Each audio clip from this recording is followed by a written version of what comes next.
Hey everybody, heads up about this episode. Due to a technical error that I don't want to blame anybody, but you know what? I'll take the blame on this. Due to a technical error, I sound incredibly off during this recording, and this wasn't something we noticed.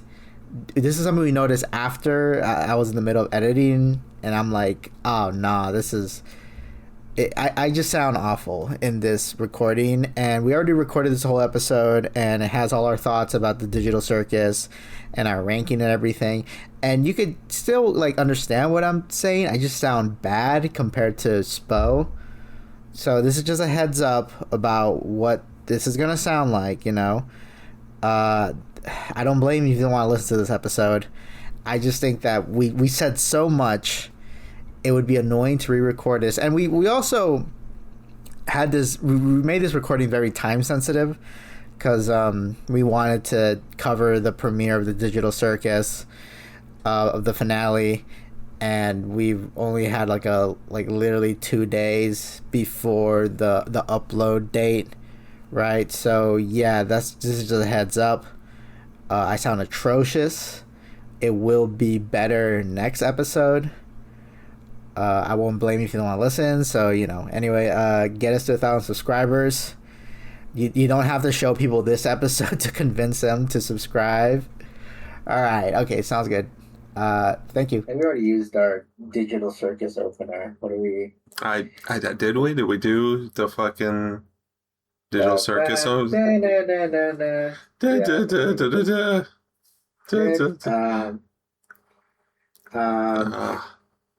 Welcome, everyone, to the amazing Digital Spoiler Podcast, where we're going to be talking about the latest movie that came out only in theaters. Only in theaters. And also on YouTube, but not right now, which is the important thing, the now. It's gonna be on YouTube this coming Thursday, right? Maybe. I think it's like the 19th, so probably... All right. Like next week. The 19th. Oh my god. I think they were right to be mad at Glitch then. Yeah, no, like that has to be like, so you want the movie to be in theaters for 2 weeks? Are you insane? They wanted that money. They said that they would have wanted the dates to be closer, but the cinemas were like, nah. You got to give us like a 2 week. Originally, I think it was I heard it was like either 2 months originally. Yeah. Or like a month. It's like, no one's going to wait for a month. No one's going to do that, especially if you're going to put it on YouTube for free either way at the end of this month. Then it's like, yeah, no. I get it. And it clearly was successful because it seems like it's doing pretty well for what it is, right? Mm-hmm. It's genuine. There's genuinely a chance that it like outgrosses a Star Wars movie in theaters, which is pretty crazy. That's true. Okay, it is June 19th. Hello everybody. It's me, Cheesymanfredo, and my co-host, it's me, Superspoe. We are the amazing digital Fupa Fellas. That's true. That's what we are. We did not abstract. We did not. Yeah. We're of strong will and mind.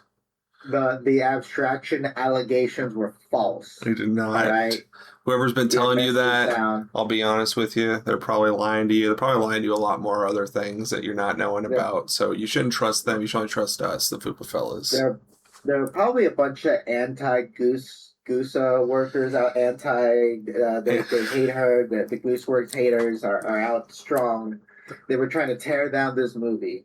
They were trying to say this movie was garbage. They were trying to say this movie was straight dookie water feces coming out between our legs. But we watched it. We did. And let's just say that I think we should gun down these people. Listen, I'll just say for the viewers at home, we're going to talk about this movie. And if you don't want to watch that, be sure to like and subscribe.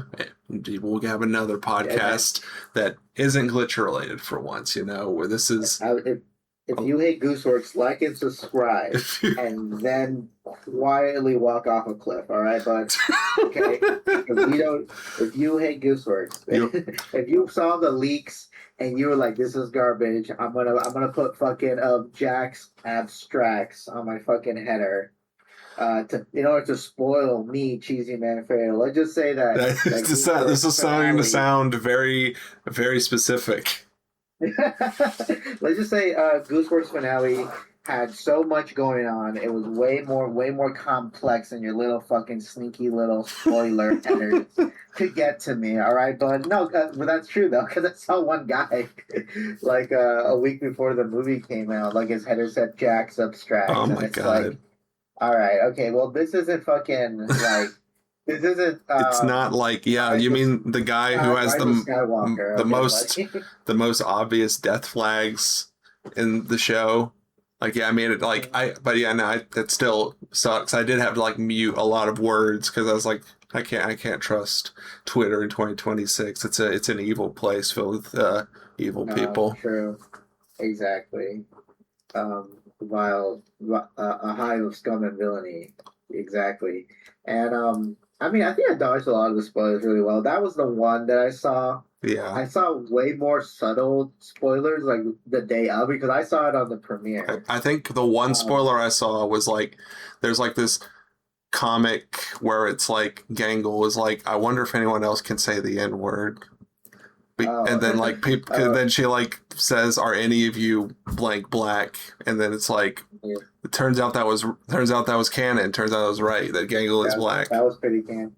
Well, Zub was like light skinned something. Yeah, and Jax is like a white passing Latino guy, which is very. I mean, right. I feel like everyone kind of had to know that, you know.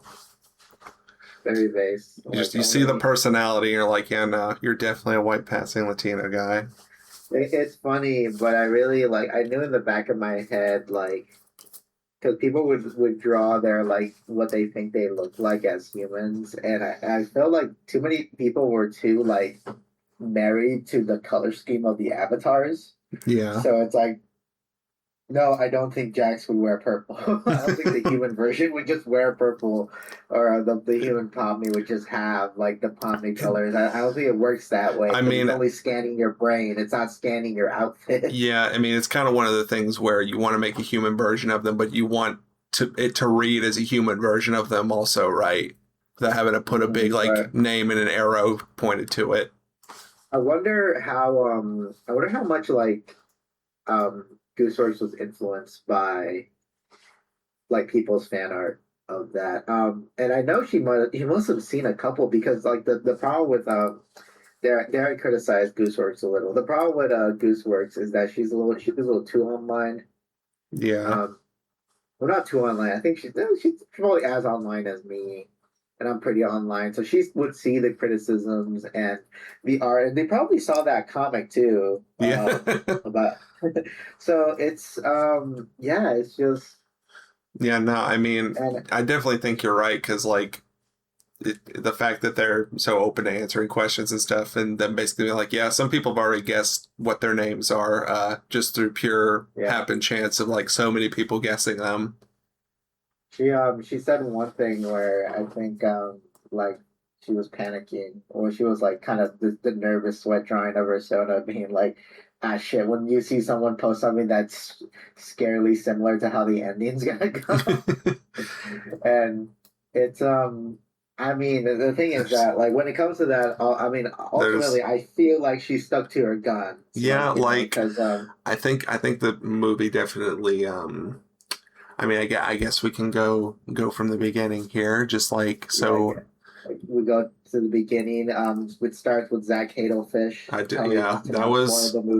That was very cool. I definitely like that. It definitely got the most laughs, a lot of laughs out of my theater. Oh my god! The one I was in.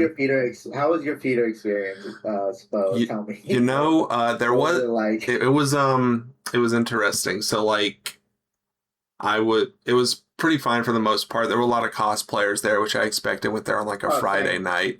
One cosplayer was very odd, not like in a bad way, but just sort of like in the situation I was in. So I was sitting there and there was like this guy cosplaying Kane who was like sitting right next to me. It was a really nice cosplay and stuff. But the issue was it was the Kane. He was there in the. I was honored, honestly. He was putting his big white hands in the popcorn. You know, it was awesome. Making a big mess all over the place. Someone else stuck their hand in the popcorn. He started moaning. I don't know what that was about, but no. So like Kane has the big eyes or whatever, and like the cosplay, the eyes were like crooked, so there's almost like a cross-eyed sort of thing where they were going each direction. So like I'll be watching the movie, and out of my peripheral vision, there would just be this huge eye the size of my head staring at me. And I would just be like, all right, I'm just gonna keep staring forward here because this is. Were they on your left side or right side? It was on my left side. I was like directly in the middle. I had a character on my left side, so I also had a character. Interesting. Right. But yours is very simple. You were literally, it probably felt like being in a digital circus. You had Kane's eyes on you. just one big eye staring at me while I'm trying to watch this movie. You know, it's just like it was almost funny. You know, but what was yours? With the guy, oh my god, the guy that was sitting next to me. Okay, I would say the same thing. It wasn't as it wasn't as noisy as I thought it was gonna be. But the guy sitting next to me, I felt like I was in a secret, like, psychological battle with him. Yeah. Just through episode 8. Just episode 8, I felt like me and him were in a battle of wills, if you will, right? Yeah. Because first of all, he's a much larger guy, a very sweaty guy. He was very Stavros like if you will. He had the Stavros like body type. Not the Stavros facial hair. I see. But he had the body type. And while the trailers were playing, he kept doing that because I was there with my partner, right? And they were on the right of me, and this guy was on the left of me. Mm-hmm. And during the trailers, he kept doing that thing where he would like say certain things out loud. In the hopes that someone would have a conversation with him. Oh, right? Yeah. And I'm like he made a comment of like, because I would like mention like something like, because I think I assume you got the Fathom Events trailers too, where it's like, watch V for Vendetta in November. Yeah, I got a lot of ones for like Ghibli movies and stuff. Yeah. I was in, and you know, those trailers going on, I would make comments to my partner about like, oh, that looks neat, or like, oh, like I can't remember if I like that movie or not, blah blah blah, right? And the guy would respond to the shit I'm saying, and I would instantly just ignore him. Oh boy, like oh gee, like if it was obvious that if I thought in my head that I could get away with not answering what he was saying, I wouldn't say anything. But if I like knew that I gave too much of a head movement at his direction, I would be forced to say it. But I would tailor my comments in a way to not engage conversation. You know, when you give like people the damn, that's crazy, or oof, right? Like just low energy. Yeah, like obviously not trying to continue the conversation. Not trying to make friends here. But, okay, I'm not at the digital circus to make friends. Okay? I'm not at the digital circus movie to make friends. I'm right here to talk about it on my podcast. Exactly. I'm only here for podcast reasons. This is that. Yeah, you know, you should have like a shirt that kind of says that I'm only watching this movie for my podcast, and have a big QR code on the back. And it's one of those QR codes. It doesn't even link to the podcast. It links to one of those. Fucking like it does that thing where it breaks your phone. it just fucking makes your phone explode in your hand. Right. That's for me. That's also one of my fantasies, Spo, of like having a shirt with a QR code. If you will, it's not doing it breaks their phone. That's a real. That's like kind of like a C tier Batman villain. He's like the QR codester or something. He puts it everywhere. He'll put it in places where you have to pull out your phone. It's like I put these stickers over these restaurants that require you to scan a QR code to see their menu, but it actually makes your phone blow up. your secret, your sick fuck Q and R. It's Q and R. They're fucking the partners. The Q and R brothers. Batman just like has to break his no kill rule for these guys. Just violently goes at them. I have to break my no kill rule for these. He just looks at the camera. I hate QR code. I hate the QR code menus. That's my one boomer like complaint is I don't fuck with QR code menus. Give me a physical one that's laminated. It's just obnoxious. Like I'll have to go through my phone and it's like, oh, you're out of storage because you have like 10 QR code menus that it forces you to download on your phone. It's like, oh, okay, cool.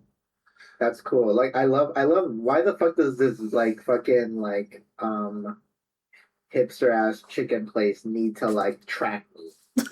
You know, why do they need to do that? They need to know my location. All right, can you just? Why do they need to know my location?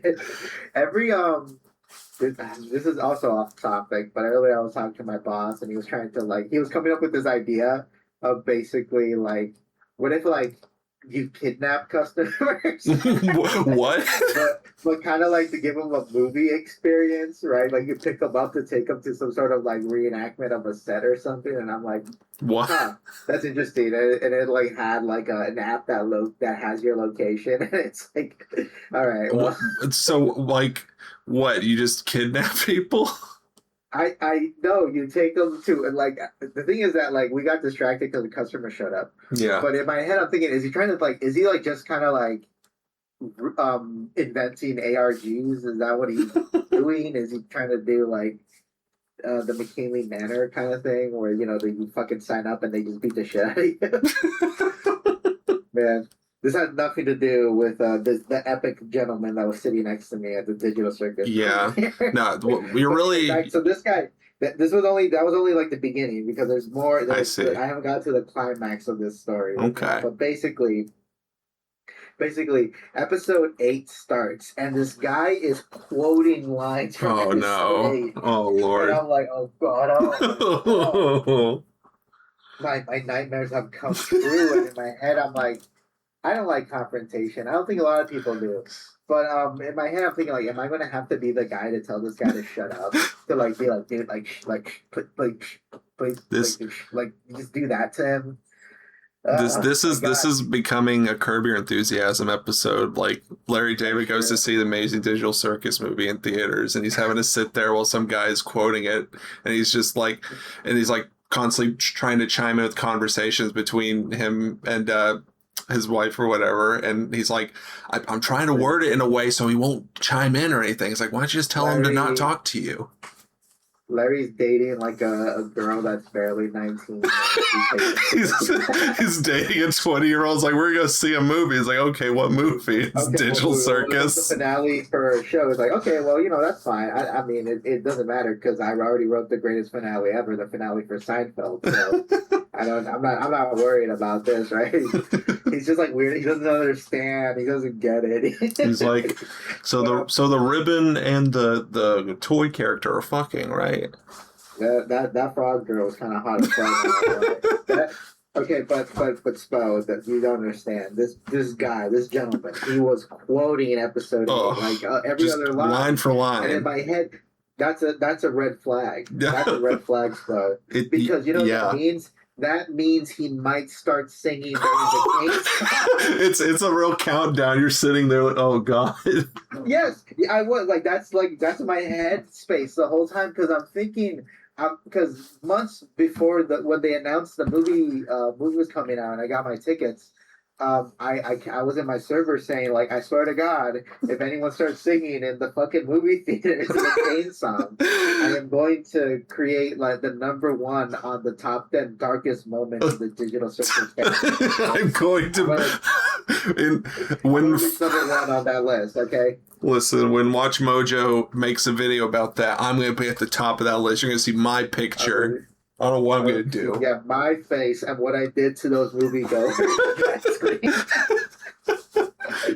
So in my head, I'm like, oh no, we're getting closer to the song, and I was bracing myself. I was like, I was fucking just turning to rock, trying to do my fucking armament hockey over Yeah. my body, so I could like survive whatever comes next. But then what happened was that he did start singing Oh, for a millisecond. Okay. A millisecond, he started singing just a millisecond. because he realized that no one else was gonna sing with him. Oh, thank He God. won. So he stopped singing, but instead, what he started doing was mouthing the lyrics while pantomiming what Kane was doing. Oh my God. So he was like, I just imagine he's just like swishing his arms, not caring about your Yeah, personal yeah. space. Oh no, that's real? Yeah, he was like, he's switching it like fucking I forget the lyrics, but Yeah. he moved his fucking arms around. It was like he's not saying it, he's just mouthing Yeah. the words. He's doing it to fuck with you at this point specifically. But here's that's what it might seem like, but Spo, I felt powerful in that moment. Wow. Because in my head, I'm like, I felt like I won in that moment because like he ultimately lost. He was because he wanted people to sing along. Now he just looks like an idiot who's pantomiming lyrics, right? Yeah. Because he doesn't the thing is that Spo, it would only have taken it. There was a lot of cosplayers in my theater, a lot of people that probably would have been down to sing. Yeah. It only took that one confident person to start singing. Yeah. And this wasn't that guy. He wasn't that guy. He failed. Yeah, he failed the fucking like aura check in that moment, right? So he did this half measure, and in my head I'm like, yes, you're not that guy. You can't do this. You can't do this to me. Oh my God. Yeah, no, this is becoming more and more like a Larry David moment every second. He's sitting there talking to his 19-year-old girlfriend, and she's like, I hope he's not like this all the time. There's a musical number coming up, and he's just sitting there looking. The fucking Curb Your Enthusiasm music plays. Oh yeah. This is cool though. I love. I did feel very Larry in the moment. Right?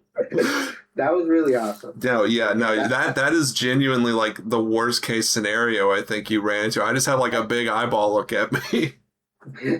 I've had I was talking to some buddies who like I think some friends at another screening at the same time at another screening if we knew we were gonna watch on the same day, we probably would have synchronized better. Mhm. But they said at their screening there was a bunch of like young girls who kept like chanting Yuri at certain moments, and Well, that's just beautiful. I mean, I guess I would let that slide. Like if they're not next to me, I mean the thing is you can't do much if they're like too many rows away from you. You know, you gotta hope a good Samaritan steps in. Like, as long as they're not near me. Just doing all that, it's fine, whatever.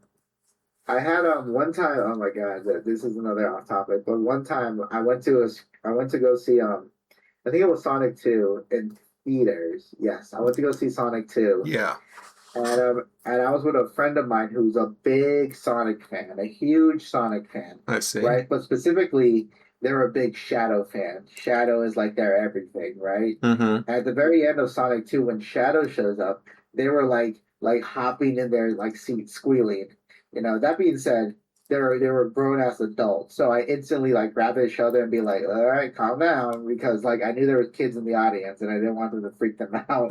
Right. They apparently didn't like that I do that I had to like fucking bring them down, you know. And maybe in retrospect, I guess why did I care so much, I guess. But like in that moment, like I knew them, so I could say something. But in other scenarios with a stranger, there's not much I feel like I could say, you know, unless I felt very confident. Moment, right? You don't you know what the reaction is if you do that to your friend. To a stranger, you have no idea what's going to happen. They could genuinely like put a straw in your throat like and nobody, and then your blood comes out. They're gonna strangle me like Jack strangled Tommy in episode 9. They're gonna stand up. The popcorn bucket's gonna fall off their cock, and then they're gonna come after you. Oh my god! they're gonna be Kanye, and I'm running for the back rooms. That's what's gonna happen. Gotta run for the back room screening. Things will be normal there. Exactly.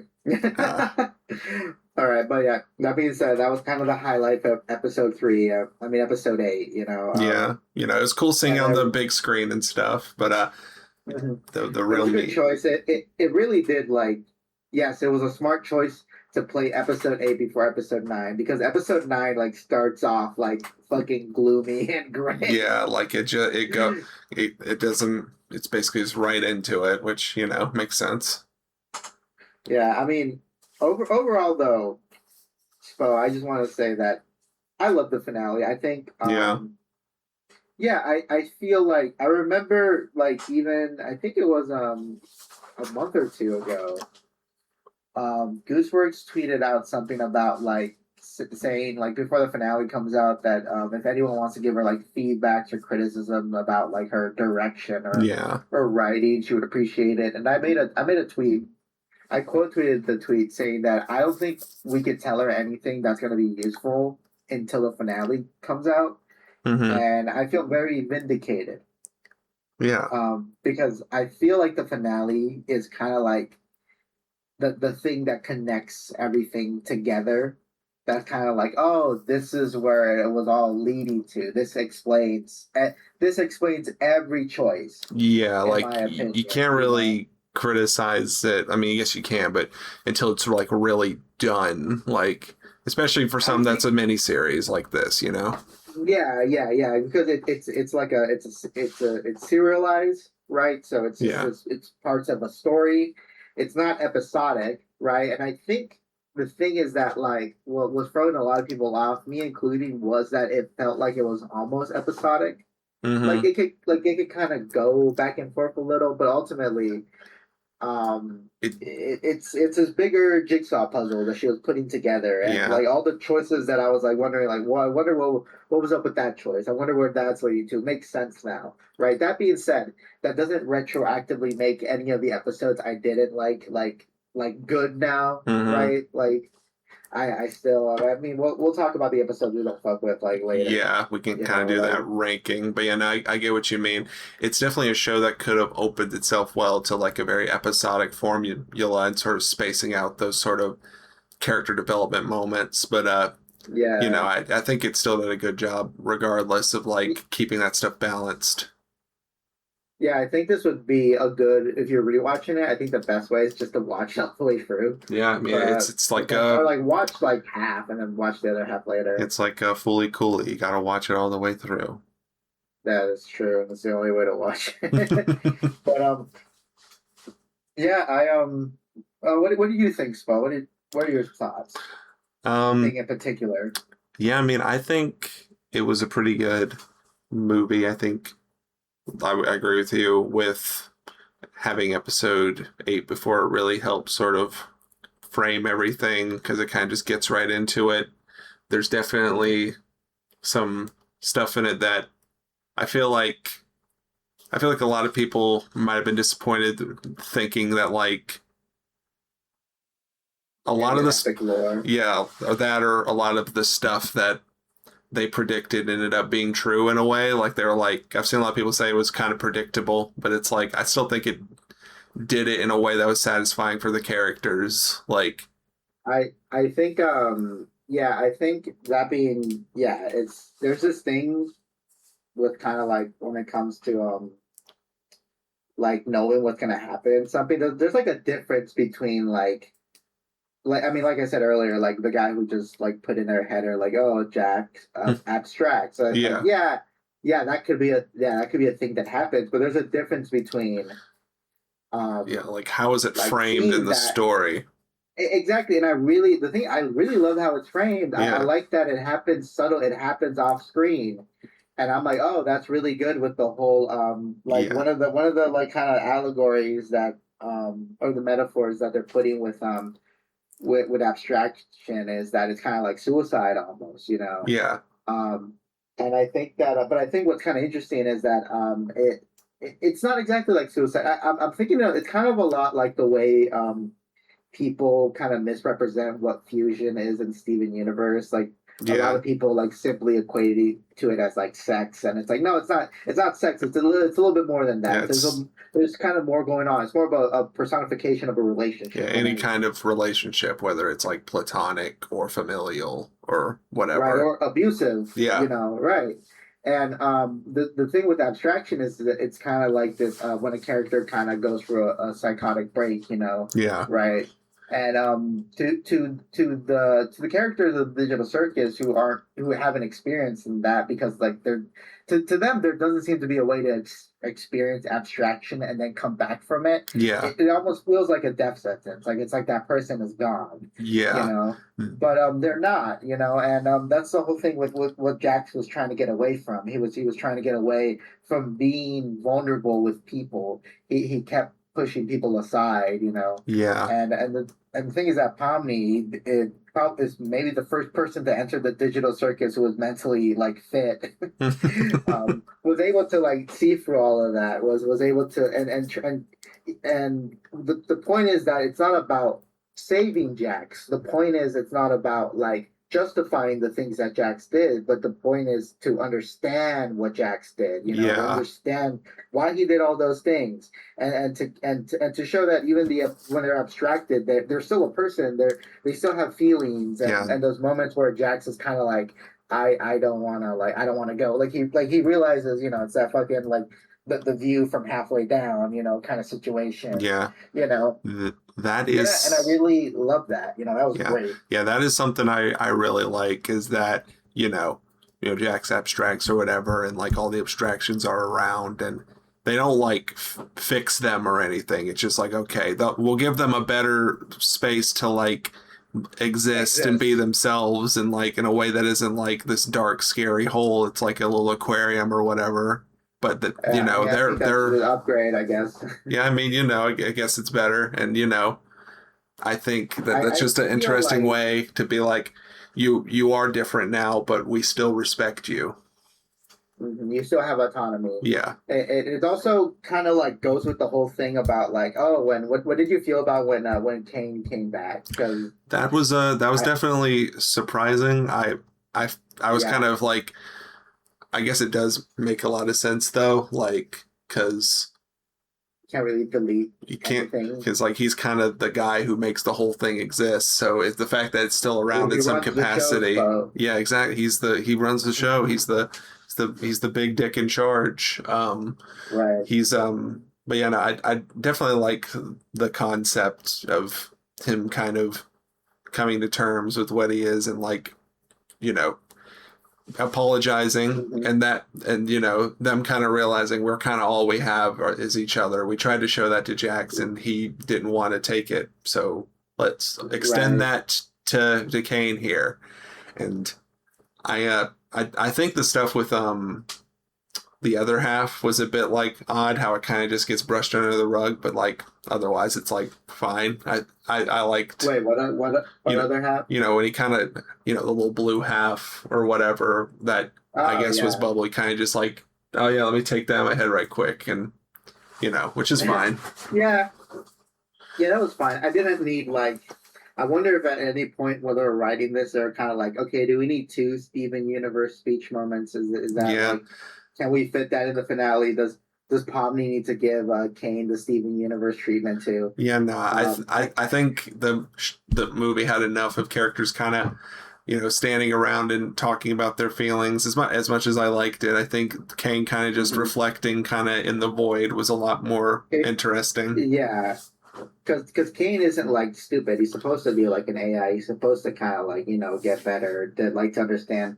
And I like that like ultimately in the end, they're all basically like even though they're scanned from human brains, it doesn't like they're not different from the NPCs. They're not different from the AIs, right? They all can't really die, so they have no choice but to be vulnerable with each other, but to like understand each other.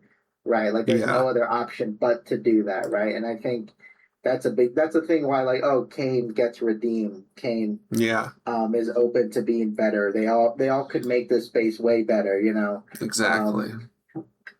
The circus became way better ever since that one annoying guy abstracted. Ever since that one annoying guy finally, offed himself. It's been real nice.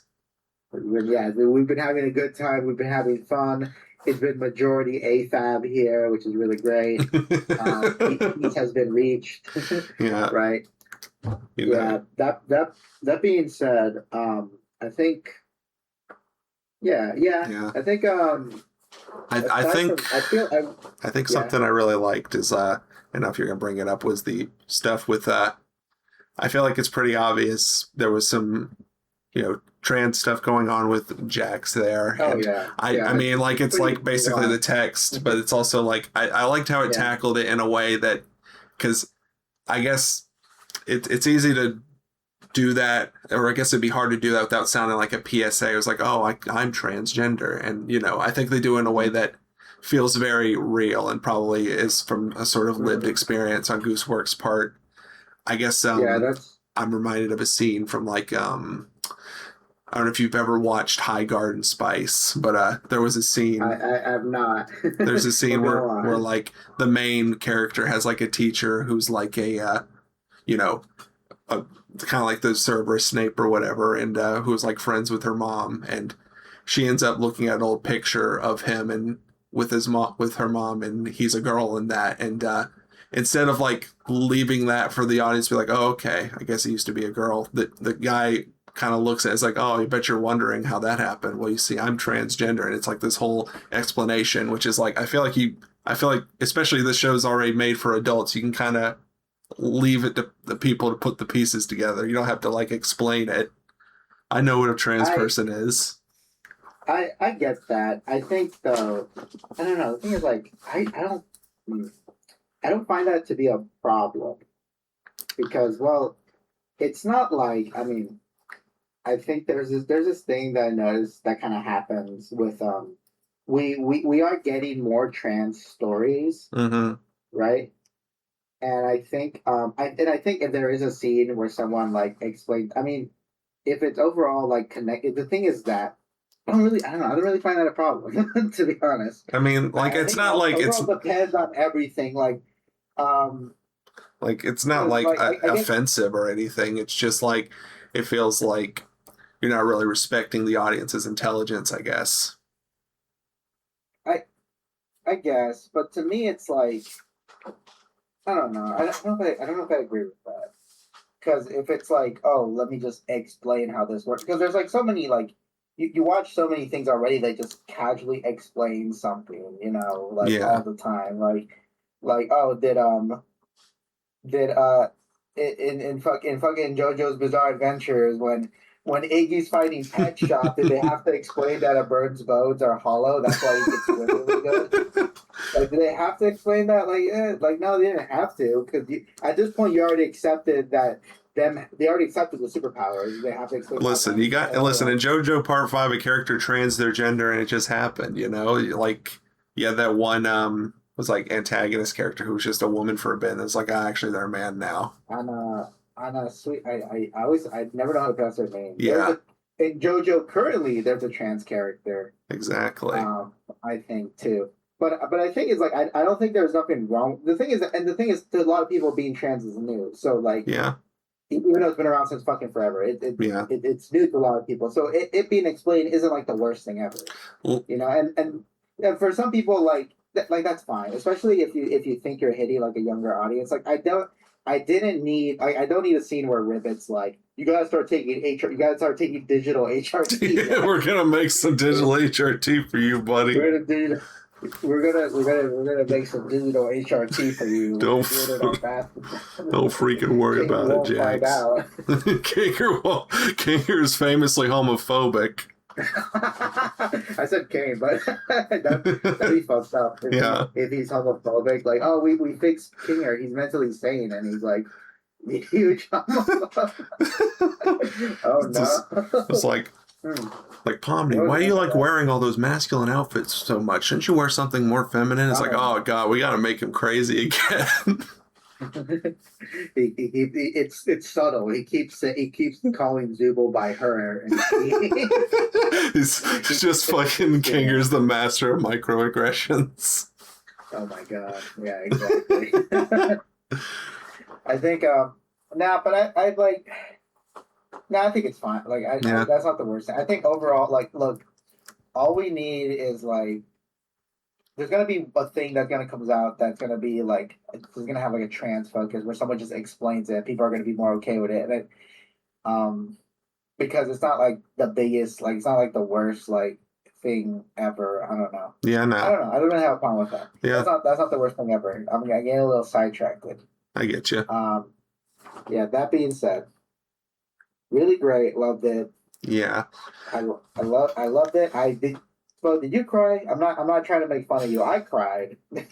I felt the tears in my eyes. You know. I definitely like When all was going down. I definitely like the end credit scene where it's like, sort of them all coming together and everything's looking nice, the music's swelling. It's rare that I cry at movies, but I definitely felt the emotions. I felt it was when they did when they dropped the "Isn't She Lovely?" Oh yeah, like that was Stevie good. Wonder song. I felt that. I was like, oh, this is really great. That being said, I was really surprised of all the needle drops. There was like a lot. I Yeah. did not think there were going to be any needle drops in I this finale. Yeah, I think a lot of them are like covers, I think is what I've heard. So Yeah. I guess that's the way to sort of get around having to pay insane licensing Okay, right. fees. Yeah, that's one of the things. Another one is just using like the instrumental of it, Mm-hmm. you know, Yeah. right? But I'm glad they committed. It felt Yeah. very appropriate. You know, it didn't Yeah, no, I think it every moment it did it felt pretty important for what they were going for.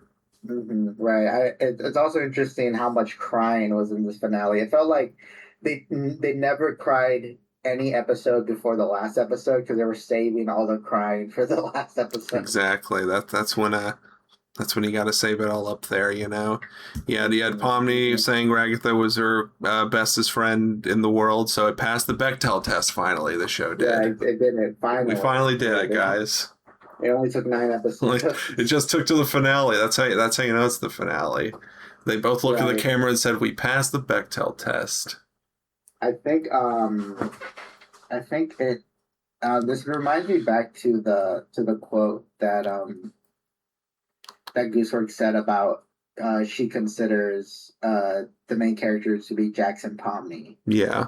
And I think like I want to like after watching the finale, I want to say that like I think she exactly meant what people were assuming because I also was very like what the fuck you mean Jackson Pomney this is supposed to be the Jax Pomney and Ragatha show not just the Pomney and Jax show, damn it. What about Ragatha? Yeah, I mean I guess a lot of it is like a lot of Ragatha's character comes from like trying to comfort Pomni, but once she sort of gets adjusted to the situation she's in, it's like Ragatha kind of I guess it's like not as much needed, but like I get what you mean.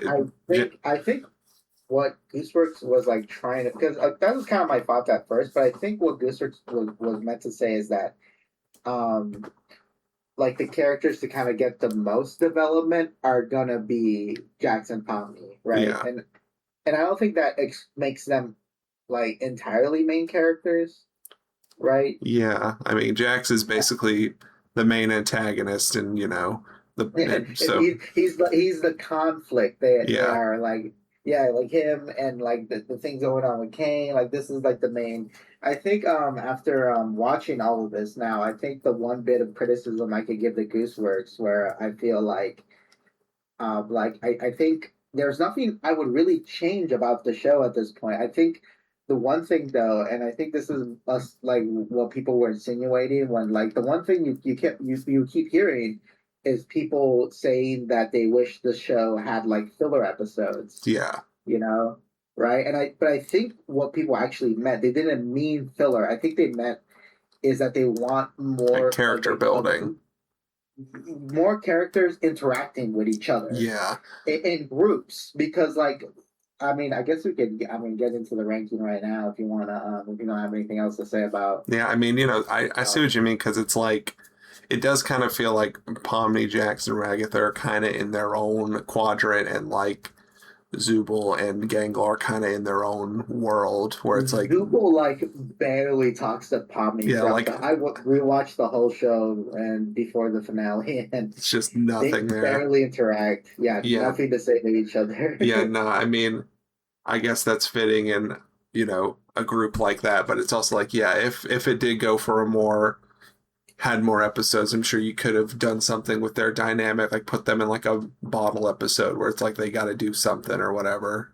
I think what's awesome is that what's great is that they ended the show in a way that they could keep doing like the little commercials now. Oh Like, yeah, with the merch, like, oh, they could still do merch commercials and it'll still be the same thing. It basically it is more episodes now. yeah. They do a funny little merch commercial, and it's just like a Jax plush hanging from the ceiling. Oh my god. Oh, that's epic. The one trans character commits suicide. I wonder what she meant by this. Who knows? No, that's true. No, wait, no, that's not true at all. Zubal's trans. Zubal's trans. Yeah, Zubal's like non-binary or something. It's fine. Listen, they're non-binary. We don't gotta flame this real trans woman for the sanctity of a cartoon rabbit made by that trans woman, guys. It's fine. Yeah, exactly. People are being really fucking weird about that. People are like looking up like photos of Goosework when she was younger to try to like headcanon what Jax would look like, and I thought that's really fucking creepy. Yeah, I really don't like the way people have been treating Gooseworks. It's it's a issue with a lot of female creators online where people treat them like they need to be the fandom nanny, where they like need to like, someone was mean to me on Twitter, you need to do something about it, please, and if you don't, you hate me. It's so much like I think this stems from this big kind of like focus on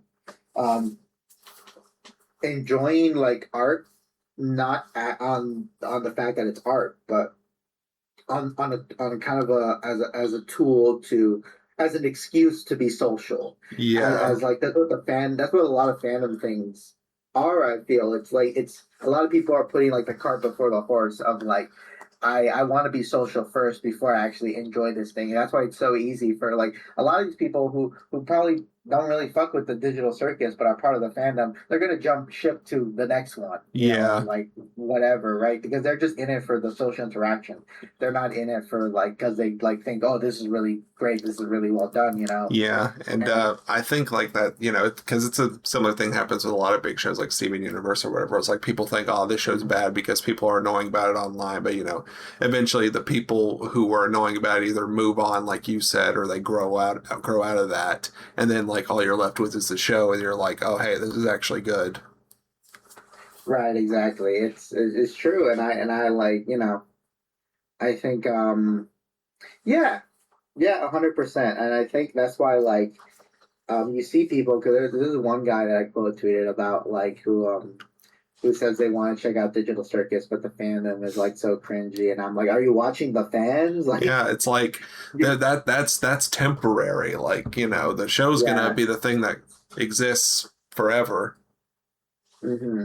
Yeah, exactly. And like the thing is that if you really like it, your opinion about it's gonna change, like the way you see it. Like I'm very curious to see how I feel about the finale on a rewatch. Yeah, I'm definitely interested, especially with like because I'm curious, because you have that ending slideshow where it kind of shows all the social media and stuff of all like the actual people whose brains were scanned, and like how much of that's going to be like an ARG element, maybe not ARG, but like they made Pomni's YouTube channel real. I remember I think someone like I think there was a Gooseworks freaking tweet a couple months ago where she's all like, hey guys, currently homeless right now, and the fucking footage is the same one from Jax being homeless footage from the fucking like abstraction scene. Yeah. So it's like, okay, yeah, funny little character. Funny little character. Yeah. But one thing though, tell me if you felt this way about the finale. There were several points in the finale where I thought it was gonna end. Like I felt like, okay, this is the ending right here, and it kept on going. Like I felt like it gave us three extra endings, right? Like, what did you think were some of the end points? Okay, the three end points were, the first one was when they're on the couch after the whole like scene with Jax, and they're all like, "Yep, we're gonna make this work." And then we slowly, and then I thought like, "Oh, it's gonna cut here." It's like, Mm. okay, so that's gonna be the finale, and I'm like, "Okay, good, beautiful." And then when they zoom out, you see Kane there, Yeah. and it's like, "Oh, okay." Then we see what was Kane was up to, right? Yeah. And I thought that part where Kane was like creating the shapes to go to the door. I thought what it was gonna do. I thought they were gonna do like a Truman Show thing where he opens the door and then he says goodbye and then he goes through. And I thought like, okay, here's another ending. Boom, perfect, right? And then like no, he keeps on going and then he reunites with them. Yeah. And I thought it was gonna end there, but then we got the slideshows and everything, and then we got to see like them like building stuff up, and then we got to see like what their human thing, their human Yeah. versions out in the real world. Yeah, Right? I Like did I did like that scene, you know, all of them kind of hitting the Weezer too. pose, just sort of the fact that they're kind of just have no idea who each other are. I don't know, Right. it's a good like in final scene. Yeah, no, I like that scene too. I was very surprised. I was very on the fence whether or not we got to see too much of anything in live action. Yeah. I'll say this: the guy that they got for Kinger looks too young. I was expecting a way older guy. I'm like, this guy looks too young. Like, there's no way. There's- Like, he was a full-grown man in the '90s working at this company. You know? Yeah, no. There's something wrong there. But I mean, I guess the show takes place in 2017, so you know, that was only Yeah. like that wasn't as long ago as say 2026. I think that the sequel should be that Human Pomni is like COVID happens, like quarantine, and then Human Pomni like finds out about the digital circus, and she's like, "What the fuck?" My brain has been in this thing for 3 years. Right, exactly. Oh my But- god, it has babies with a little ragdoll thing. How does that work? But another thing that I'm still thinking about and being like, what was that about? Was the one scene where when Kane was when he was opening the door and he couldn't, and he pulled out what was it, like Scratch's like human name, Yeah. like Mike Dobby, and he like kind of dropped him and then made him like appear on stage, and I thought like, oh, did he come back? And it's Yeah. like, no, that was never like, we never saw that. Yeah. So I'm thinking like, what was that? Like, what Did was it? Was that kind of just like a flashback? Was that like yeah, I don't know if that was I like don't know. meant to be like maybe it's sort of meant to be a loop thing where it's like he just sort of started it all over again. I don't know. Maybe at first I thought was that like kind of like a visual shorthand for something that happens with computers where you have to let go of this one thing to access another part or something. Yeah, maybe. I mean, it's a yeah, no, that was definitely an odd scene, but yeah, no, Mhm. I think I think I agree with you on pretty much most of the parts here. I think it was a pretty satisfying conclusion, and I'll definitely be interested to see how my thoughts change on it as you know Yeah, time progresses. same here. Because eventually I'm probably just gonna watch the whole thing again, like in one go, right? Exactly. You know. Okay, but I think with that, we could go into our ranking of it. That's right. We're ranking them all. Did someone already make a ranking digital circus I think episode? I think Shea Frillis is going to have one coming out probably. I'm gonna manifest that right now. Yeah, I bet. But that's okay, you Oh know. my- We did it whatever. first. I guess he's the YouTuber. Okay, I found one. Luckily, someone made one, and I'm gonna link it. All right, let's see There you here. go. Every episode. Every episode. You're on it? I'm on it. Yep. All right, cool. I'm not gonna. I can't think of any creative names for the rankings, so I'm just gonna keep what's on there. Yeah, keep it D through S, you know. Solid enough. Exactly. Sad. All right. The pilot. I remember liking the pilot, but not loving it. Yeah, same Yeah. here. Like it definitely didn't grab me. Like I think it definitely was around the time too where that was when a lot of the content farm stuff was coming out, which may have like sullied a lot of people's ideas on it. And, you know, it definitely just made me feel like, okay, this is kind of some stuff for babies. But I definitely like the stylization and in context of the whole thing.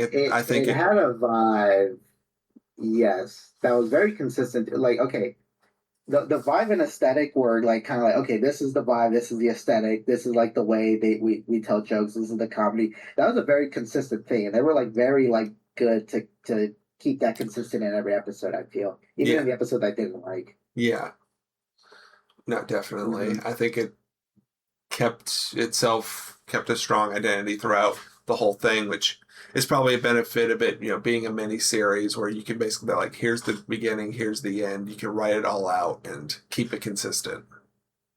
Right, exactly. So I think I put it in B personally. Like it's in the middle. Put it in B. Yeah.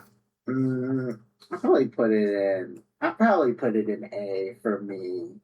Okay. To be honest, I think what it is, and I think these next two episodes explain my to me, I'm gonna just say this now, these next two episodes, episode 2 and 3, are like the weakest episodes for me.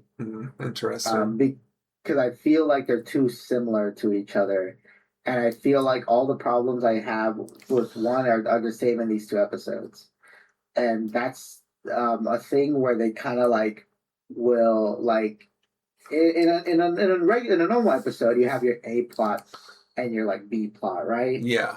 But I think with episode 2 and 3, there's not exactly an A plot or a B plot. It's more like they have fenced off Pomni into a section. Yeah, Pomni's got to talk to someone for a bit, sort of figure out what's going on, while everyone else is kind of off doing their thing, which I guess makes sense because they're all kind of used to everything at this point. Well, Pomni's the one who's like, why are we doing it like this? And here's where my main like criticism of Digital Circus comes from. Like after watching the finale, which I enjoyed, by the way, I enjoyed the finale. Yeah.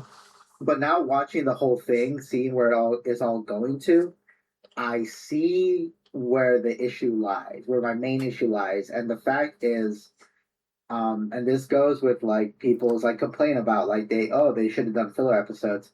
It goes that like what people really wanted is for them to like start the ground running using the ensemble they have introduced.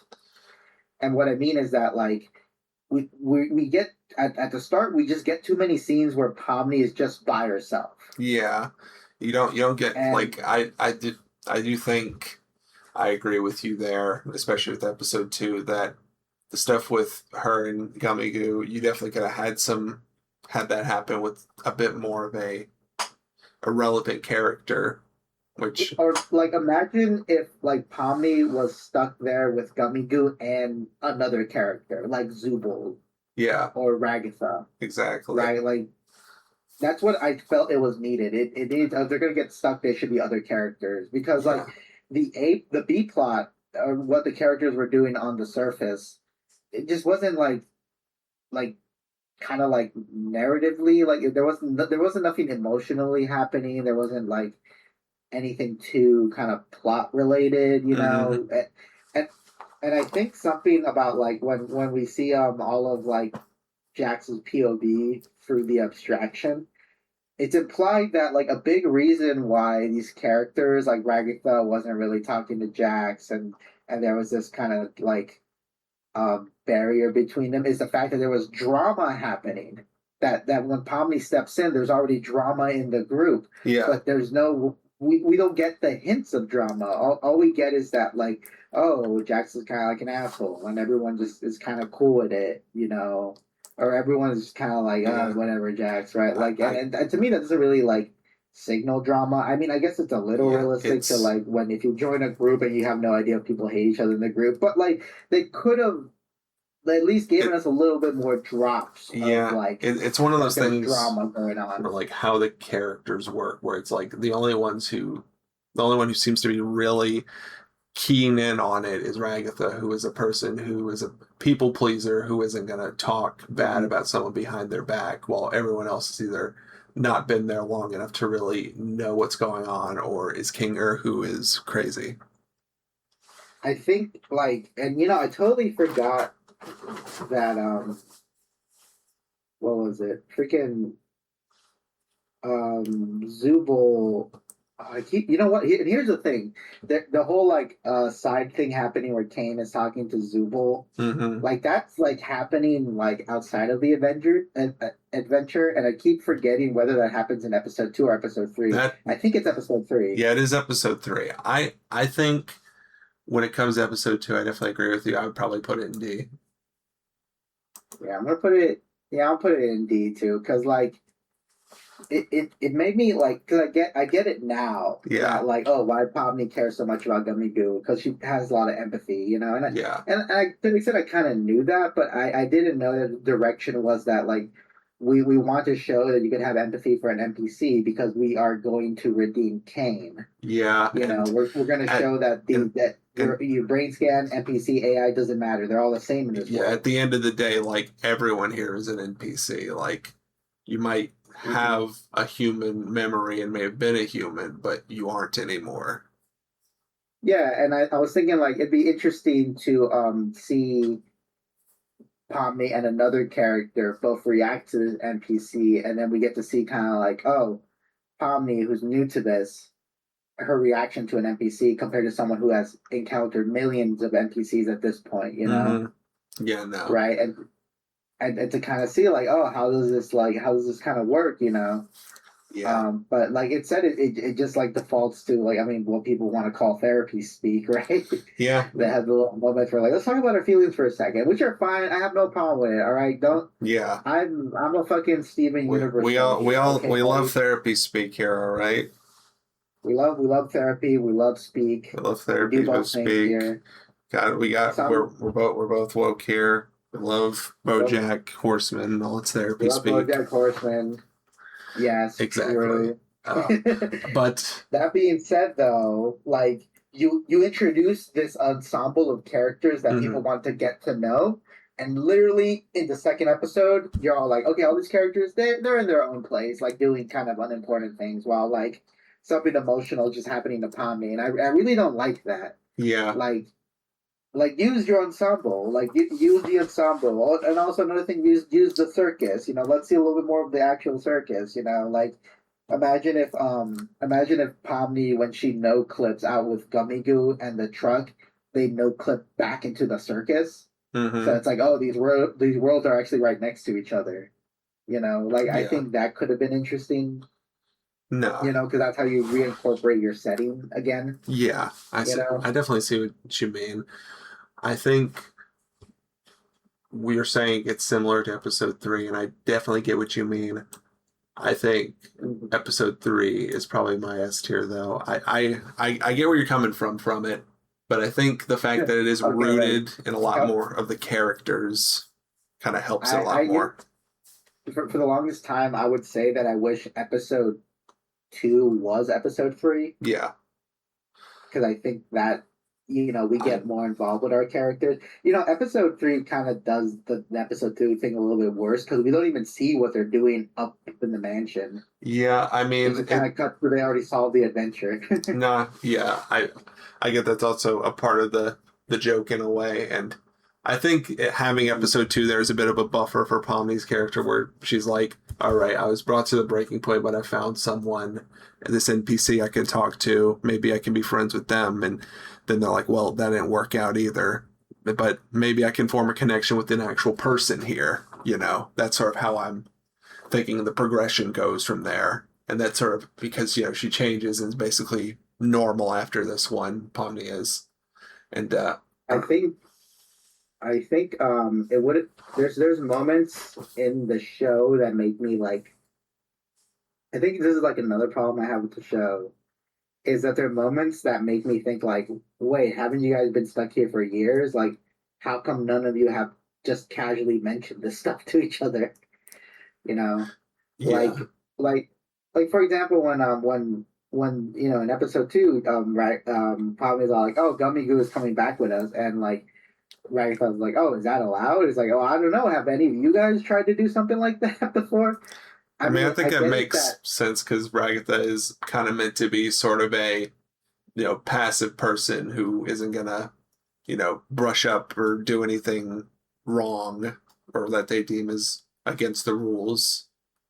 Yeah, but I'm surprised like any of the other characters haven't tried to do something like that. Or like yeah, like why haven't any of them tried to like especially someone like Jax who seems to be kind of like just sandboxing and doing whatever they want Well, I don't think in the Jax is world. sandboxing. I think he's playing his character and his character's to be obnoxious to all the other characters because he's sort of like made himself to be like, oh, I'm just a cartoon rabbit who fucks with people and is mean. That's my job. Maybe not sandboxing it, but more like when you play a game and you know you could break something, so you break everything to see what could break or what doesn't, because that's like something that Jax was doing a lot in episode 1, where he was just breaking shit just because he could, just because he knows he's allowed to do it. That there's no repercussions for him for just breaking stuff. Well, I think he I'm knows just trying to think of like there's no repercussion because and I guess it does come to the point because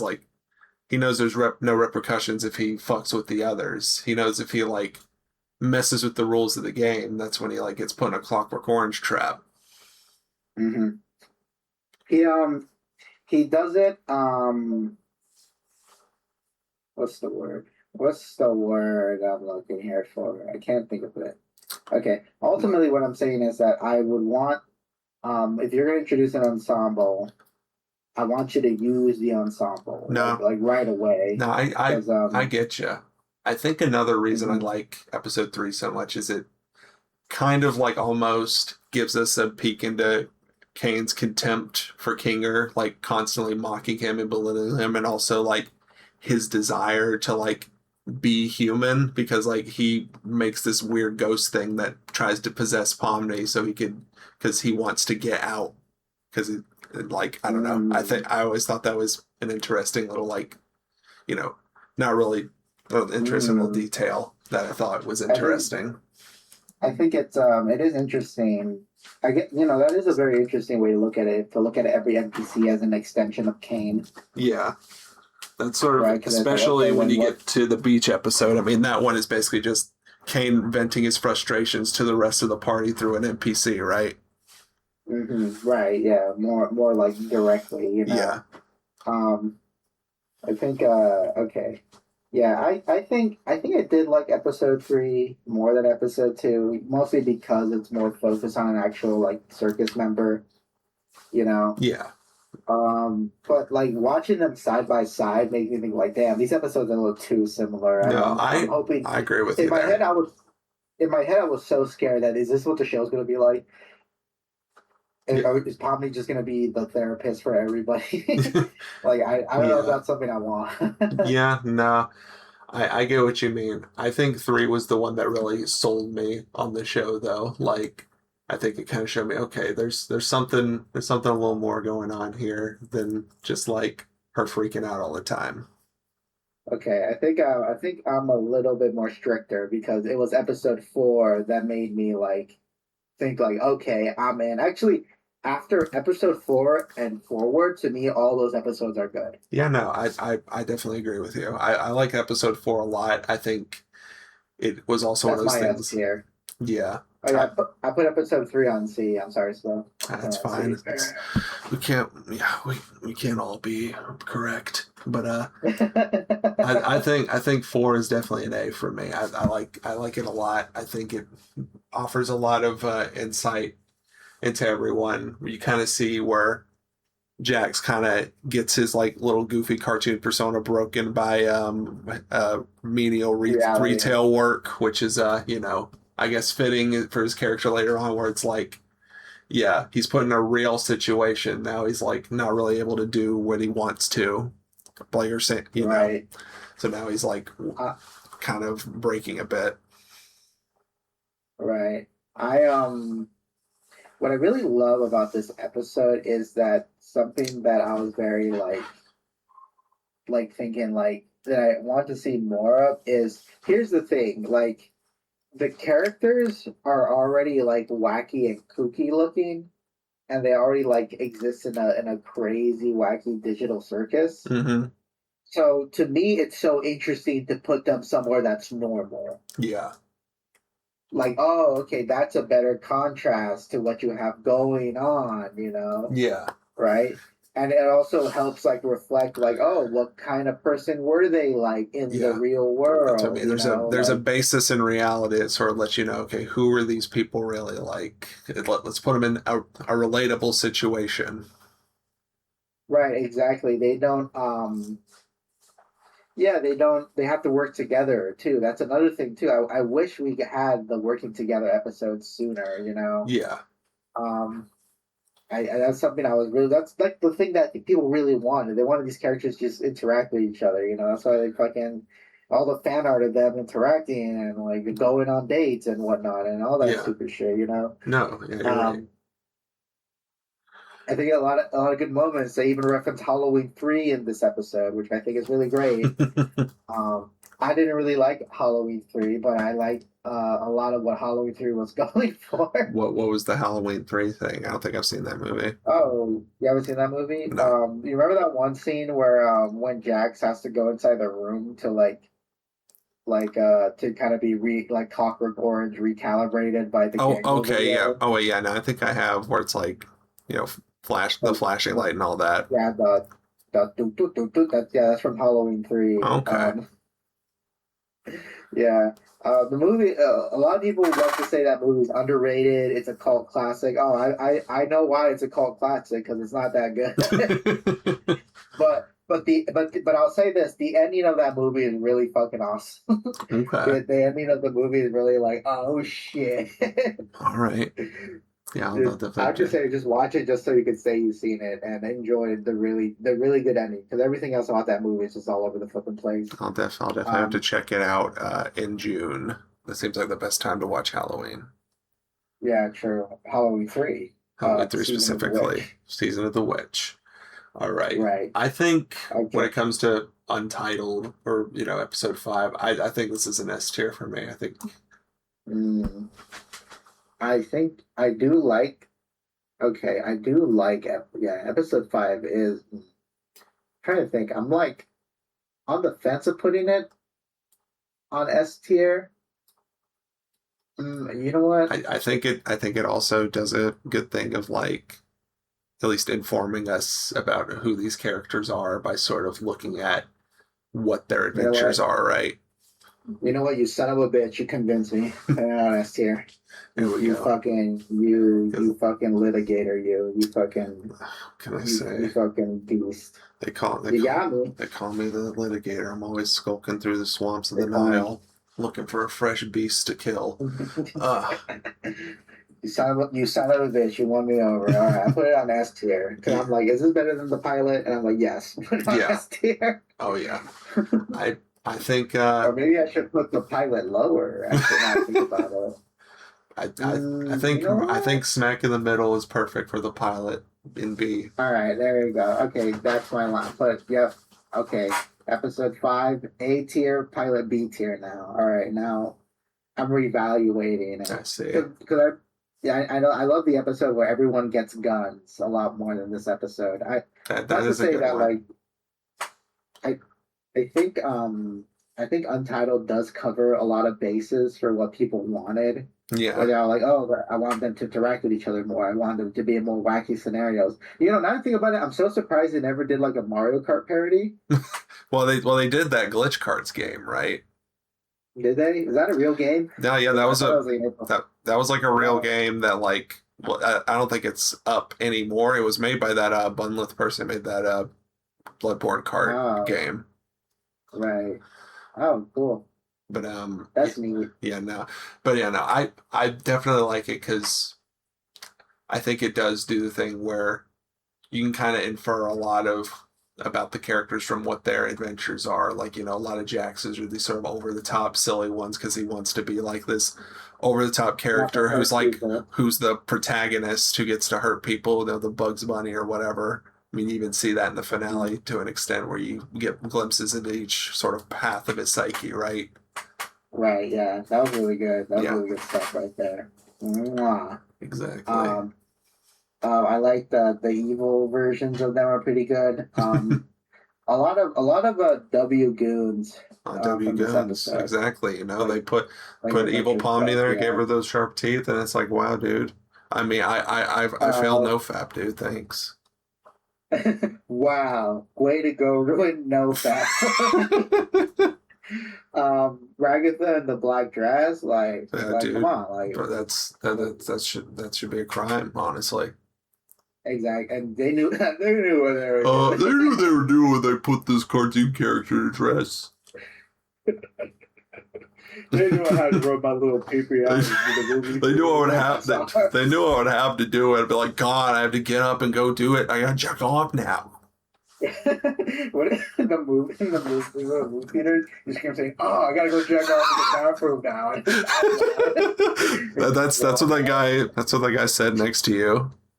He was thinking about it. He was on the verge of doing that. It was crowning. All right, you know, he was holding everything back. When they brought back maid outfit Jack, he was like, oh, It's like, oh fuck! You could see him gripping his like, he could see him gripping your arm of the thing. You had to hold your hand up while he was just like, I gotta go. Oh, I gotta go work my little people real quick. Save my face. No, yeah. Oh my god. Yeah, no. This innocent man immortalized in our podcast. Yeah, no, he's gonna listen to this. He listens to the show probably. I'm gonna kill you, Cheesy man. Your days are numbered, Cheesymanfredo. Oh my god. All right. Gun episode. Guns. I'll put gun episode in S tier. Yeah, no, I see. That was great. I see what you mean. I definitely like it a lot. I think it's definitely like it's an A tier for me, like a high A above the fast food one. I think it also, it does a good job informing the characters. You have Jax's cringy little monologue where he thinks he's tough. Yeah, you think the bro thinks he's tough. Yeah. Yeah. You got when they rotoscope the Ted fight scene. That was pretty cool.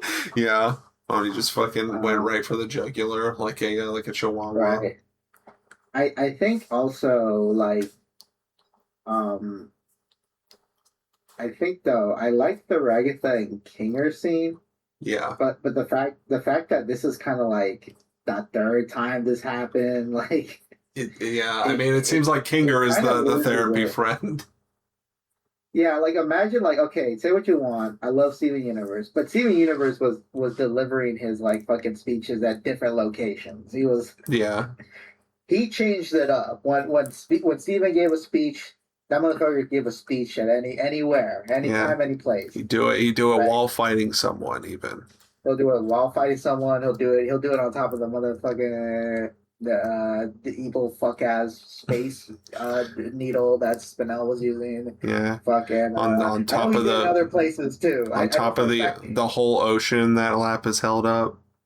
Yeah. The fact of the matter is that I can't think of Steven never did it in the same place twice. I'll say that much, all right? Yeah. Steven, he delivered. And sure, you might say there was more episodes of Steven Universe, but... It's definitely... That episode definitely has two scenes where it's like characters are kind of just sitting there talking about how they're feeling, and that I feel like this is like the first one where you really kind of see that. And the thing is that's not it's not bad, all right? I don't want anyone to... I like it. We've said our piece. I mean, it's A tier for me.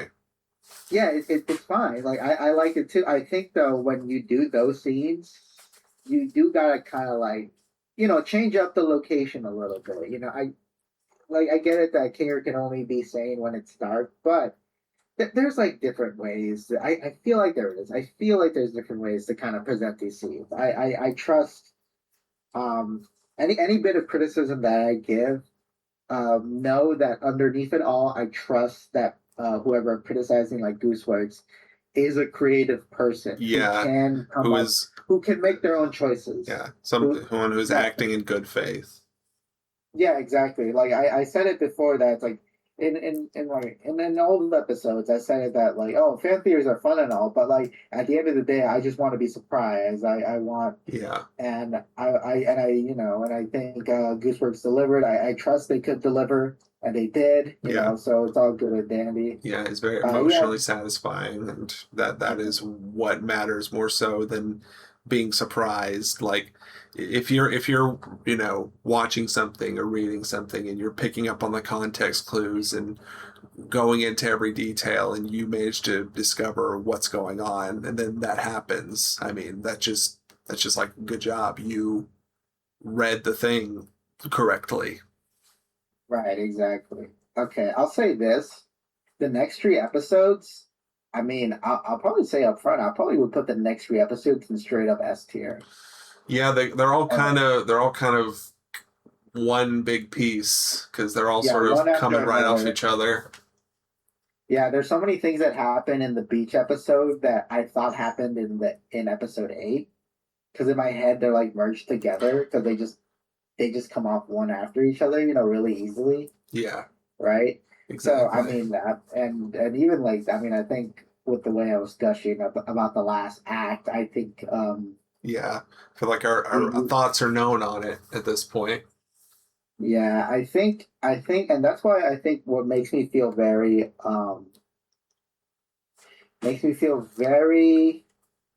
satisfied with Hmm. Digital Circus is that at the end of the day, it's a mini series. It had its issues. No series is perfect.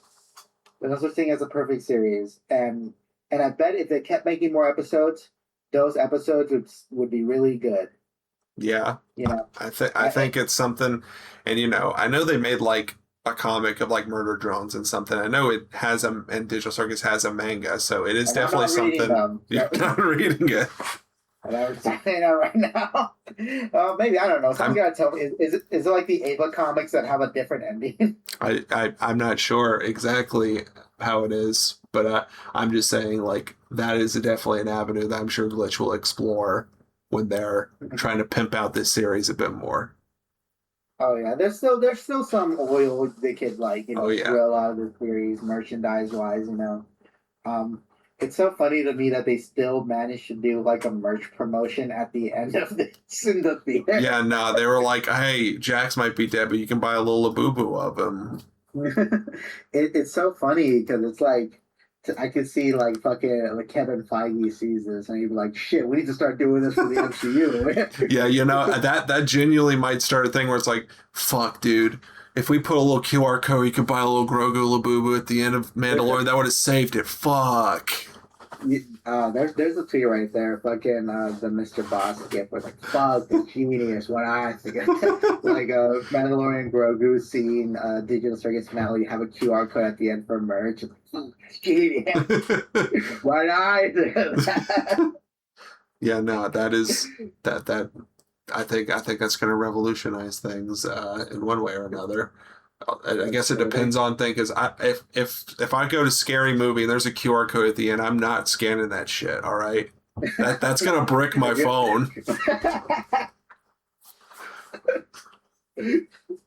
I'm going.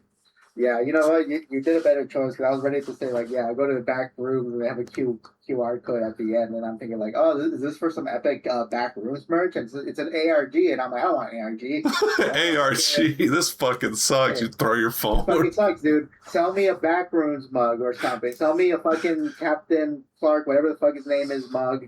A Labubu. Sell me a backrooms Labubu. That's really what I want. Just a Labubu code at the end of every movie. I think is what we need. That would have been so fucking cool. It's like, what was that one movie? I forgot what it was called. I think it's like this movie was called. It was like an exorcist movie called like the Devil or something. The poster has like a scary nun on it. Do not. I'm not gonna look it up. I'm just gonna hope that like people in the comments know what movie I'm talking about, but don't know the title for it. But it had a scary looking nun. No, it's not the nun.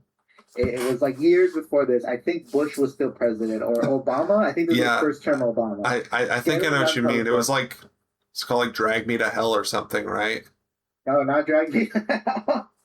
That's the Sam Raimi movie. But That one also had a spooky poster that scared my 12-year-old, 12-year-old me too. But there was like the scary nun, Yeah. something about the devil, and I remember something I remember vividly from this movie. The way people talked about was that everyone hated this movie because they didn't show the ending. Instead, they just dropped like a website link at the end of the movie if you wanted to see the ending, and it's like, what the fuck? It's like, fuck, dude, I gotta go to my computer at home? That's crazy. And this was before anyone had like fucking smartphones. So. Yeah, that's what I mean. You had to. That's like when you had to go to the computer room. Yeah, exactly. And they're like, no, fuck that. Computers are for nerds. I ain't doing that. Like now you can totally fucking do that because people are gonna look it up right away in their movie seats. You know. Yeah, exactly. Right? It's genius design. You know, it's pushing new boundaries. But yeah, I definitely agree with you. I think. Was it 7 and 8 are definitely S tier for me, and I would definitely put the last act at top of A. Yeah, no, I agree. Yeah, majority of the episodes top tier. They did a good job. Exactly. Only one kind of stinker, but you know, the rest it's pretty good. I wouldn't even say it's bad. It's just like whatever. You can have one stinker. It's fine. It's all right. We're all allowed one. Yeah, exactly. Oh man, I'm really happy. I'll bring this up now, but I'm really happy that the Digital Circus finale was really good because fucking Big Top Burger had the finale this year and it was not good. God, yeah, I forgot it had a finale this year. Like, that ending was like really like that's it. That's the end. That's it. Like, I feel like Big Top Burger is something that you could just kind of keep doing. Like, it's just like an episodic cartoon. Like, it has a story, but it's like you could easily just like go back to the episodic formula. And I'm not like a type of person that I didn't want like a big epic like Big Top Burger or like finale, you know. I didn't want there to be a big epic fight or anything. Mm-hmm. But I just wanted something that kind of felt like satisfying, you know. Yeah, it kind of just like, I guess it leaves it kind of open ended in a way where it's just like they escape and the bad guy that you thought was happening was defeated pretty handily actually. Yeah, exactly. And the thing is, like, I didn't even want like them to physically fight him. I thought they were gonna do some sort of like. I thought what was gonna happen was that like they would have to go to court or something. where it's like, you can't take Steve because like any cryptid that lands on Earth is property of me, and the other guy's like, okay, well, according to clown law, you can't have him because you dictated that he's free, so he's not like blah blah. And I thought that's what they were gonna go with it, but no, it just didn't like. It just kind of fizzled out, which was very annoying. Yeah, no, it is very unfortunate because that was probably one of my favorite indie animated shows for a while. Like that, like Punch Forever, I think are in terms of like, you know, episodic comedies are really good. Mm-hmm. I think Punch Forever is all good. Yeah, I mean it's only like 3 episodes. All episodes. Yeah, all S tiers. All S tiers. Yeah, the W Goons all around. W Goons. It's true. S tier. S tier. All can't be Punch Forever. Can't all be it. Okay, yeah, like we don't know what Gameoverse is gonna entail. Yeah. It's got the W Goons, but does it have the W? Does it have the W heart? Exactly. That's what it really needs, you know, like because I want something I don't know. Ross, he can deliver on the Goons, but can he deliver on the story? That's all that matters. It definitely seems like that one is taken off pretty well. I guess that is the thing about Digital Circus being over now. It's like it'll be exciting to see what comes up next, I guess, because they have these 3 shows that, you know, clearly people want to see more of in the chamber. Mm-hmm. Do you think you'd go to the fucking Gameoverse finale in movie theaters? You think that's I don't know if I would go. I don't know, maybe you don't think you can handle that? My mind. Episode 2. Okay, if you thought it smelled during the digital circus, Dude, you can't go with the gamer miasma could kill a horse. but all these jokes about these guys like having to go to the bathroom and rubbing one out are gonna come true. They're like, God, I have to jack off right now. Oh damn! Oh fuck! Kit spread eagle like Just showing their entire hole on camera in this TV G-rated movie. Kit showed her a whole monkey out. Just a bunch of different guys, like very obviously having a jack off. Like, I gotta go. I just gotta go to the bathroom right quick. It's like, yeah, me too. There's a whole line. They have to all go jack off. Yeah, no, I think that's what Glitch wants, and I think we can all respect that. Yeah, I mean, I can respect that. They were like going, "Whew, thank God, they want to fuck the cat girl." Oh, thank God. Oh, good. We were worried there for a minute that they weren't gonna be on the show. We didn't know if we flew too close to the sun with the furry design. You got to be very particular with the furry design. If it's too furry, people think it's degenerate. I think people are still even kind of on the fence about the design because you've seen the whole like redesign trend for Kit. I don't think I have that much of a problem for Kit's design. I think it's the color. I don't like how the yellow next to the brown. I feel like those colors are too similar to be next to each other. You think it's like pee and poo? I get you. That's fine. She's like pee and poo color. It's like, what's going on here? What's the deal? Oh my God. Okay, so yeah, Digital Circus. I know Gooseworks was hoping she wants to just go hermit mode. She doesn't care anymore. But I mean, I'm saying like if Netflix comes knocking at her door, she'd be like, "Hey, can you do that, but for straight people?" And she might have to say yes. I mean, hey, the money's good, right? Gooseworks, we have an opposition for you. Digital Circus babies. Oh God! Bunch of y'all to babies.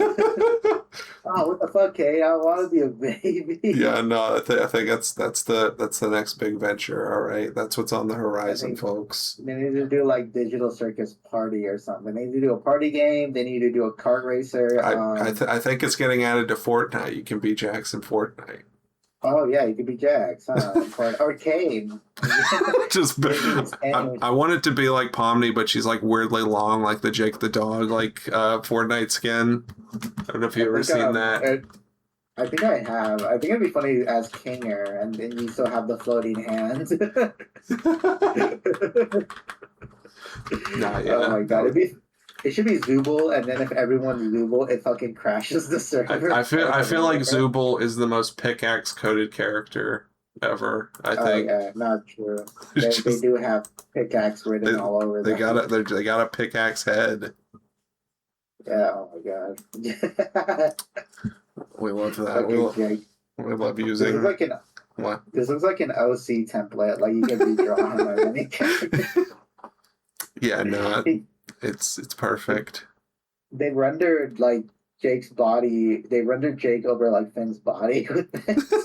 Yeah, pretty much. Or like we got the weird hot dog body, and Jake can stretch. Whatever, it's fine. Yeah, it all works out. It's fine. It all works out. Yeah, Pomni as this would be awesome. Yeah, exactly. All right. Well, I think that's just like it's the end of the Digital Circus. It's the end of this episode of Fupa Fellas. That's true. Like and subscribe. We have been lagging. Yeah, we want to get to 1,000. 1,000. 1,000. We keep forgetting to say at the end, and I know I keep saying I'm going to edit it at the beginning, and I forget because I'm like, who cares? I've been pretty busy, and I haven't been making any more clips, even though I know we can make clips. We got some. We got some clips in the works. All right, we got so many funny moments. Like so many epic funny moments for you and me. Anything you want to shout out or promote before we close? Yeah, sure. I have a a webcomic I've been working on with some people as of late. It's called Diesel Train. It's a Y2K murder mystery. We're updating weekly. We just did an update right now.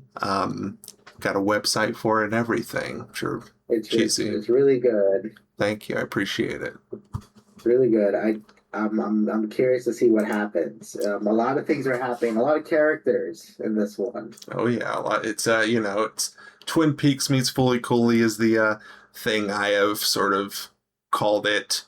I've had to show both of those to the art director, who had no idea what those were when he came up with the idea for the story, and I was like, okay, well, you need to watch these because people are going to compare it to these two things. I get that. Fully Cooley meets Twin Peaks. Yeah, dude, that's called Toon Turf, the best indie. It is called Toon Turf. Right? We all love Toon Turf. That's going to get a theatrical movie here soon, and the experience is going to be great. It's going to be like Sunday Mass in there. All right. Don't even joke, because I will 100% go to a Toon Turf like theater premiere. I would.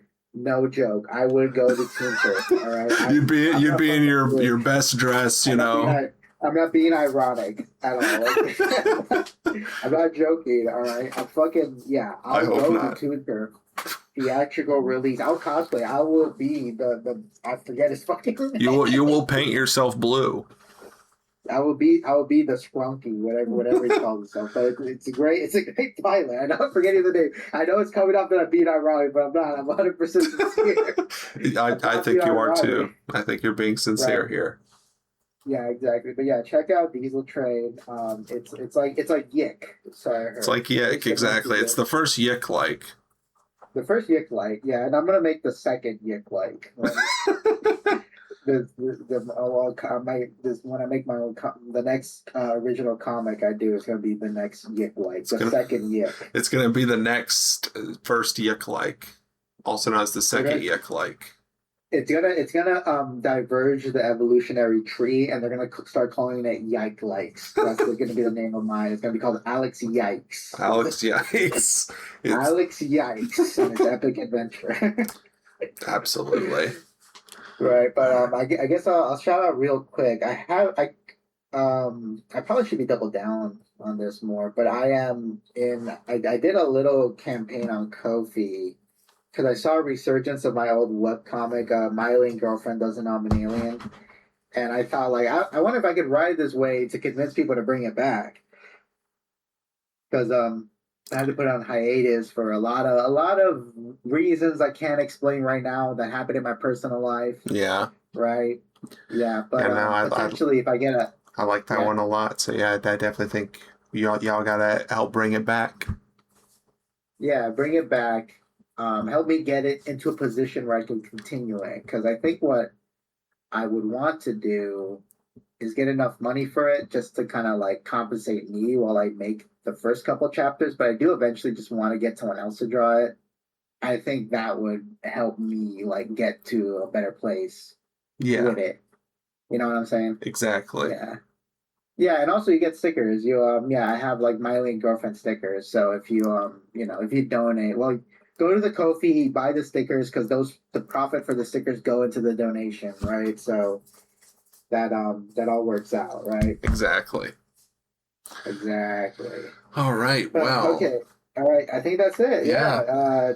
Long live Gooseworks. Hail Gooseworks. Hail Gooseworks. Hail Gooseworks. Hail Gooseworks. 1,000 years of torment for Gooseworks' haters. I don't care. Yeah, 1,000 infinite deaths. Infinite burning deaths for Gooseworks haters. We're gonna put them in the infinite torment crucible, much like Sun Wukong. The only difference is they ain't breaking out. Right, exactly. And you know what? I don't care whatever she makes next, as long as she keeps those character designs sexy. Exactly. As long as she keeps producing W Goons. W Goons. Can't spell goons without Gooseworks. Exactly. Yeah, true. Exactly. Goons works, if you will. All right. Exactly. All right. Okay. Good night, everybody. Good night, everybody.